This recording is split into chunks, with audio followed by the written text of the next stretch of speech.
महापुराण पंचम उमा संहिता 39वां अध्याय वैश्वत मनु के सूर्यवंश का वर्णन। सोनक बोले, हे सूर्य जी, उन महाबली सगर के 60,000 पुत्र कैसे उत्पन्न हुए। सूर्य जी बोले, सगर बड़े तपस्वी थे और उन्होंने अपने तप से ही सारे पाप भस्म कर डाले थे। उनकी 2 स्त्रियां थी, मुनि श्रेष्ठ और वह जो उस समय के एक प्रधान मुनि थे। उन्होंने जब उन दोनों की संतुष्टि के लिए वर मांगने को कहा तो एक स्त्री ने 60,000 और दूसरी ने वंश करता एक सुंदर पुत्र का वर मांगा। मनु ने तथास्तु कहा। तब पहली स्त्री ने घर आकर एक तुम्बी का प्रसव किया, जिसमें से बीज स्वरूप उसके अनेकों सूरवीर पुत्र उत्पन्न हुए। उन बीज स्वरूप पुत्रों को जीवन प्रदान करने एवं वृद्धि के लिए उसे घृत से पूर्ण गड्ढे में रखा और वे बढ़कर अपनी दाइयों द्वारा पलने लगी। फिर दूसरी स्त्री से पंचजन नामक एक पुत्र की उत्पत्ति हुई, जो राजा हुआ, जिससे वीर्यवान अंशमान हुए। उसके पुत्र दिलीप और इन्हीं के वंश में भागीरथ हुए, जिन्होंने श्रेष्ठ नदी गंगा को स्वर्ग से उतारा और समुद्र ने जिस गंगा को अपनी पुत्री स्वीकार किया। फिर भागीरथ के पुत्र श्रुतसेन राजा हुए, जिनसे परम धार्मिक नाभाग का जन्म हुआ, और नाभाग के अम्बरीश और उसके सिंधु देश के राजा आयुताजित हुए। उनके ऋतुपूर्ण हुए, जो कि राजा नल के मित्र थे। फिर ऋतुपूर्ण के पुत्र कांतिमान, अनुपर्ण, उनके काल्यशपाद और मित्र सह हुए, तथा कल्माशपाद के सर्वकर्मा के अनरणीय, उनके मुंडीद्रह और उनके निशिरति सष्टांग हुए, जिन्होंने अपनी बुद्धि से तीनों लोकों में ख्याति प्राप्त की। उनके पुत्र दीर्घवान और उनके रघु के रज और अज के दशरथ हुए, जिन राजा दशरथ से धर्मात्मा यशस्वी रामचंद्र भगवान विष्णु के अंश से उत्पन्न हुए और जो परम सैव थे, तथा जिन्होंने रावण को मारा था। उन रामचंद्र के पुत्र कुश और कुश से अतिथि, उसके निषद के नल के पुंडरीक, इनके क्षेत्र धन और देवानिध, इनके अहिरनगुर के रयाद सहस्वान और उनके पुत्र वीरसेन शिवाक वंश में उत्पन्न हुए। फिर वीरसेन के दायाद परियात, उनके बालख्य, उनके स्थल, उनके सूर्य, उनके यश और उनके अवगुण, उनके विद्री, उनके हिरण्यनाभ और उनका पुत्र योगाचार्य, जो जैमिनी मुनि का शिष्य और विद्या में प्रवीण हुआ, और जिस राजा से आध्यात्म योग कुशल याज्ञवल्क्य की उत्पत्ति हुई। फिर याज्ञवल्क्य के पुष्प नाम का पुत्र उत्पन्न हुआ, तथा उनके पुत्र ध्रुव, उनका पुत्र अग्निवर्ण, उनका शीघ्र का मारुत, और मारुत के योगसिद्ध नामक वह पुत्र हुआ, जो स्वामी कलाप ग्राम में अब तक स्थित है। और कलयुग के नष्ट होने पर वे कलाप ग्रामवासी फिर से सूर्यवंश का उद्धार करेंगे।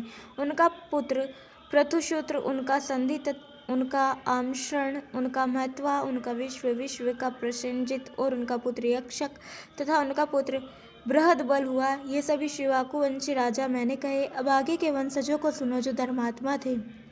बृहदबल के पुत्र बृहनदन हुए होंगे और उनके पुत्र का नाम उरुक्रिया होगा, तथा उनका वत्स वृद्ध, उसका प्रतिव्योम, उनका भानु दिवाकर, उनका सहदेव, उसका बृहद्रथ, उसका भानुमान, उसका प्रतिकाश और उसका पुत्र शुभप्रीत राजऋषि होगा। फिर उसका पुत्र मरुदेव, उसका शुनस्त्र, उसका पुष्कर और उसका अंतरिक्ष, उसका सुत आदि, और इसी प्रकार क्रम पूर्वक एक के दूसरे संजय, शाक्य, शुद्धोद, लंगल,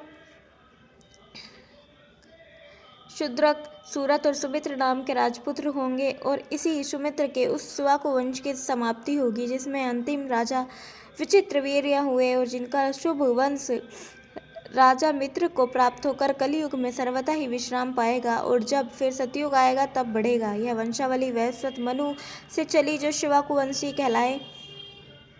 और सभी राजा हुए। जो मनुष्य सूर्यवंश की सृष्टि को ध्यानपूर्वक पढ़ता या सुनता है, वह संतान वाला होकर सुयोज्य सुख को पाता है, क्योंकि आदित्य, विश्वान एवं सूर्यदेव की यह पवित्र सृष्टि जो मैंने कही, वह सर्वथा ही पुष्टिदायक है।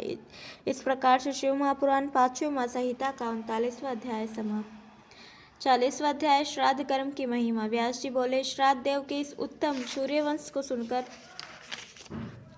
मुनि श्रेष्ठ शौनक जी ने सादर सूर्य जी से पूछा, हे व्यास जी के शिष्य, आपको नमस्कार है। आपने तो यह बड़ी ही पवित्र कथा सुनाई है, जिसमें मुझे यह शंका कि आदित्य विश्वान के नाम के साथ यह श्राद्ध देव और सूर्य संज्ञा कहाँ से आई। कृपया कर मुझे यह बतलाइए, श्राद्ध का महात्म्य और फल क्या है। हे महात्मन, इस प्रकार मैं पितरों की उत्पत्ति प्रेम से सुनना चाहता हूँ, जिससे परम कल्याण की प्राप्ति होवे। सूत जी बोले, हे सोनाका, मैं तुम्हारे पितरों की वह उत्पत्ति सुनाता हूँ। जब महात्मा भीष्म बानसैया पर स्थित थे, तब धर्मश्रेष्ठ युधिष्ठिर के पूछने पर इसे भीष्म जी ने भी कहा था।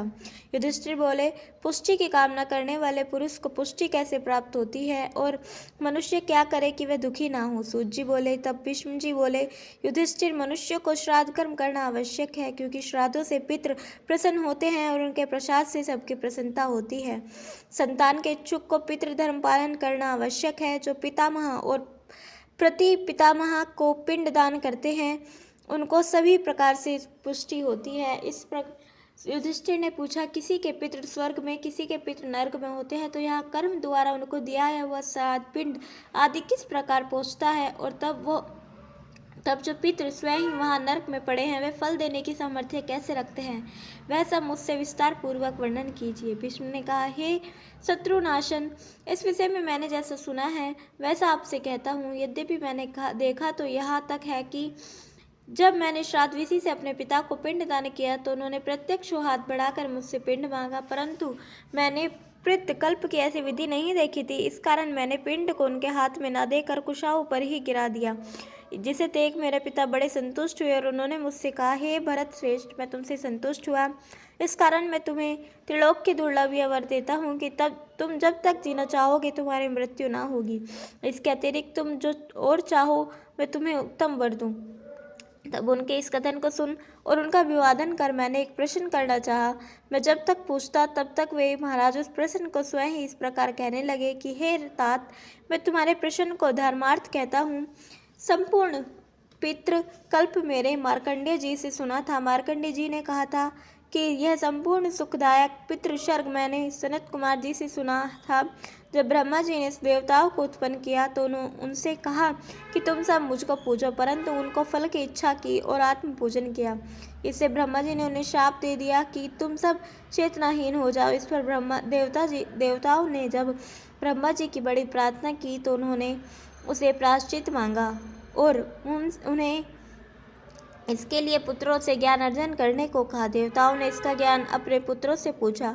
पुत्रों ने कहा, आप सब प्रायश्चित करें, तब चेतना प्राप्त होगी। देवताओं ने फिर ब्रह्मा जी की प्रार्थना की और उनसे पुत्र मांगा। ब्रह्मा जी ने कहा, नहीं, वह सब पहले के पुत्र तुम्हारे पुत्र हैं, इनके ज्ञान के तुम बालक हो। ब्रह्मा जी ने उन्हें और भी बातें समझाई और कहा कि कोई भी मनुष्य श्राद्ध क्रिया को न छोड़े। इस कारण समुद्र, पर्वत, वन, स्थावर और जंगमों में कहीं भी हो, मनुष्य पुष्टि की कामना से अवश्य ही श्राद्ध करे, क्योंकि श्राद्ध से प्रसन्न पितृ उन्हें सर्वदा सुख देंगे। नाम गोत्र सहित 3 पिंडदान करने के सर्वव्यापक पितृ प्रति पितामह आदि श्राद्धकर्ता की सब कामनाएं पूर्ण करते हैं। ब्रह्मा जी ने इसे सत्य कहा और उसी समय से सब देवता परस्पर पुत्र और पितृ हुए और संसार में उन्हें ही पितृ की प्रसिद्धि प्राप्त हुई। इस प्रकार से शिव महापुराण 5वीं माह संहिता का 40वां अध्याय समाप्त। तब तक कल हम पढ़ेंगे 41वां अध्याय सप्तव्याध की कथा और 42वां अध्याय पितरों का प्रभाव वर्णन। तब तक के लिए जुड़े रहें। हर हर महादेव।